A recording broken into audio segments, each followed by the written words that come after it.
Israel might be known as the startup nation, but not all of its citizens are being given a piece of the innovation pie, and, well, they're hungry for a bite. A first-of-its-kind initiative is working to change that, now dishing up an entree of the entrepreneurship ecosystem to underrepresented sectors of the Israeli society. But it's not just about serving the individual.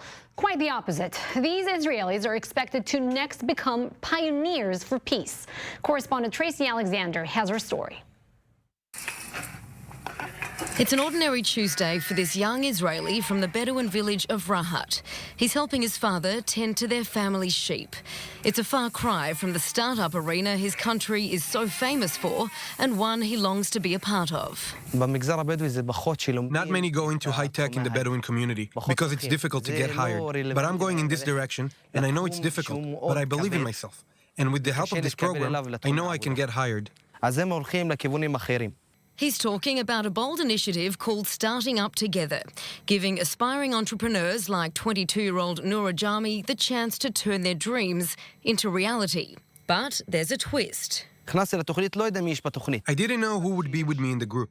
I didn't know there would be Druze, religious Jews, and secular. This mix is what's missing in Israeli society, and we need more of it. Sally Awad Asfour is a Christian mother of 3 living in the Arab-Israeli city of Nazareth.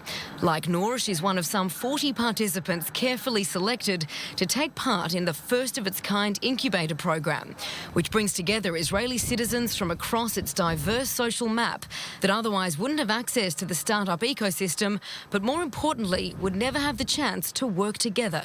It's simply to be together, not in political way, just to put us together and to think together and to improve something together and to live together and to work together. So simply that will give us the chance to just forget from all the bad news and the politica and to live our life as we want. There was one thing that was very, very clear is our want to challenge the ecosystem to be more diverse and inclusive.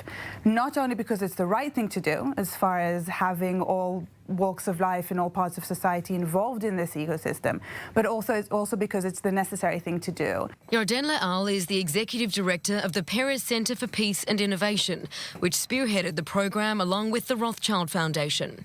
By giving underrepresented communities across Israel access to the startup sector in an inclusive way, the idea is that meaningful strides can be made towards peace. You need the same kind of character traits to be a startupist and to be a peace builder. You need to be creative, you need to think outside of the box, you need not to be afraid to fail, because you probably will a few times, and then you need to pick yourselves up by the bootstraps and get going.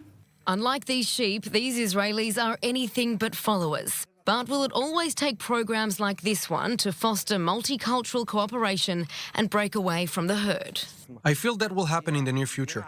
There will be no more need for projects and organizations to create this mix. These groups have the one thing in common that can unite everyone. Just thinking outside of the box and believing that if we see a problem, we can fix it, as opposed to just suffering the consequences of that specific issue.